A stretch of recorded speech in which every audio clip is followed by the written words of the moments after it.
एमह रघुपति नाम उदारा, अति पावन पुराण श्रुति सारा। मंगल भवन अमंगल हारी, उमा सहित जय जपत पुरारी। इसमें श्री रघुनाथ जी का उदार नाम है जो अत्यंत पवित्र है, वेद पुराणों का सार है, कल्याण का भवन है और अमंगलों को हरने वाला है, जिसे पार्वती जी सहित भगवान शिव जी सदा जपा करते हैं।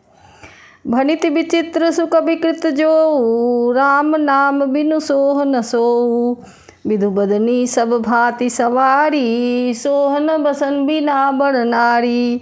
जो अच्छे कवि के द्वारा रची हुई बड़ी अनूठी रचना है, वह भी राम नाम के बिना शोभा नहीं पाती। जैसे चंद्रमा के समान सुंदर मुख वाली सुंदर स्त्री सब प्रकार से सुसज्जित होने पर भी वस्त्र के बिना शोभा नहीं पाती। सब गुण ग्रहित कुकविकृत बानी, राम नाम जस अंकित जानी। सादर कहीं सुनहि बुध ताही, मधुकर सरिस संत गुद ग्राही।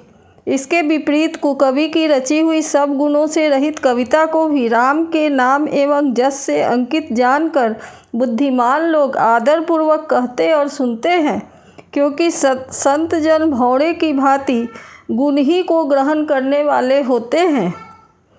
यद्यपि कवित रस एकौ नाही, राम प्रताप प्रकट ही माही। सोई भरोस मोरे मन आवा, केहि न सुसंग बड़प्पन पावा। यद्यपि मेरी इस रचना में कविता का एक भी रस नहीं है, तथापि इसमें श्री राम जी का प्रताप प्रकट है। मेरे मन में यही एक भरोसा है, भले संग से भला किसने बड़प्पन नहीं पाया। धूमौ तजई सहज करुआई, अगर उपसंग सुगंध बसाई।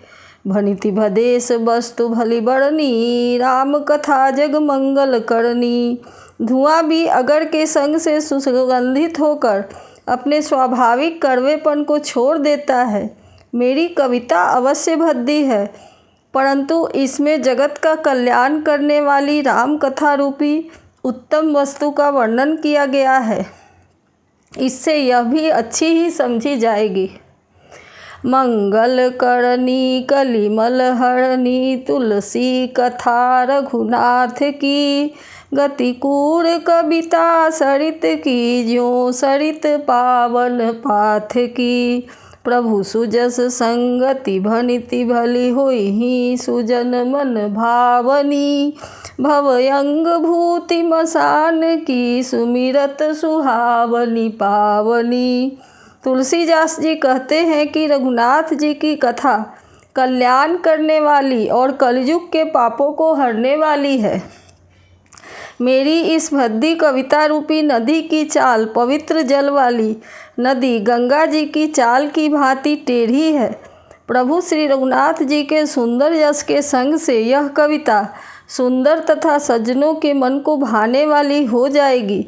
स्मशान की अपवित्र राख भी श्री महादेव जी के अंग के संग से सुहावनी लगती है और स्मरण करते ही पवित्र करने वाली होती है।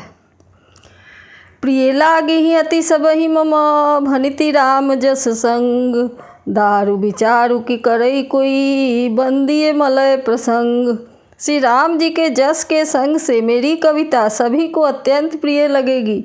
जैसे मलय पर्वत के संग से काष्ठ मात्र चंदन बनकर वंदनीय हो जाता है, फिर क्या कोई काठ की तुच्छता का विचार करता है। श्याम सुरभि पय विशद यदि, गुणद करहि सब पान। गिरा ग्राम में सिय राम जस, गावहि सुजहि सुजान। श्यामा गौ काली होने पर भी उसका दूध उज्जवल और बहुत गुणकारी होता है, यही समझकर सब लोग उसे पीते हैं। इसी तरह गंवारू भाषा में होने पर भी श्री सीताराम जी का यश को बुद्धिमान लोग बड़े चाव से गाते और सुनते हैं। मणिमाणिक मुकुता छवि जैसी, अहिगिरि गज सिर सोहन तैसी। निप किरीट तरनी तनु पाई, लहहि सकल शोभाय अधिकाई। मणि माणिक और मोती की जैसी सुंदर छवि है, वह सांप पर्वत और हाथी के मस्तक पर वैसी शोभा नहीं पाती। राजा के मुकुट और नवजुवती स्त्री के शरीर को पाकर ही ये सब अधिक शोभा को प्राप्त होते हैं। तैसे ही सुकवि कवित बुध कहहीं, उपजहि अनत अनत छवि लहहीं। भगति हेतु विधि भवन बिहाई, सुमिरत सारद आवति धाई। इसी तरह बुद्धिमान लोग कहते हैं कि सुकवि की कविता भी उत्पन्न और कहीं होती है और शोभा अन्यत्र कहीं पाती है। अर्थात कवि की वाणी से उत्पन्न हुई कविता वहाँ शोभा पाती है जहाँ उसका विचार प्रचार तथा उसमें कथित आदर्श का ग्रहण और अनुकरण होता है। कवि के स्मरण करते ही उसकी भक्ति के कारण सरस्वती जी को ब्रह्मलोक को छोड़कर दौड़ी चली आती है। रामचरित सर बिनु अनवाए, सो श्रम जाई न कोटि उपाय। कवि को विदेश हृदय विचारी, गावहि हरिजस कलिमल हारी। सरस्वती जी की दौड़ी आने की वह थकावट रामचरित रूपी सरोवर में उन्हें नहलाए बिना दूसरे करोड़ों उपायों से भी दूर नहीं होती। कवि और पंडित अपने हृदय में ऐसा विचार कर कलयुग के पापों को हरने वाले श्री हरि के जस का ही गान करते हैं।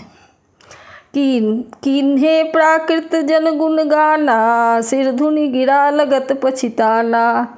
हृदय सिंधुमति सीप समाना, स्वाति शारदा कहीं सुजाना। संसारी मनुष्यों का गुणगान करने से सरस्वती जी सिर धुनकर पछताने लगती हैं कि मैं क्यों इनके बुलाने पर आई।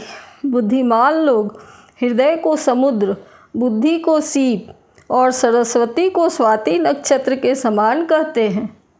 ज्यों बरसई बर बारी विचारू, होहि कवित मुकुता मनि चारू।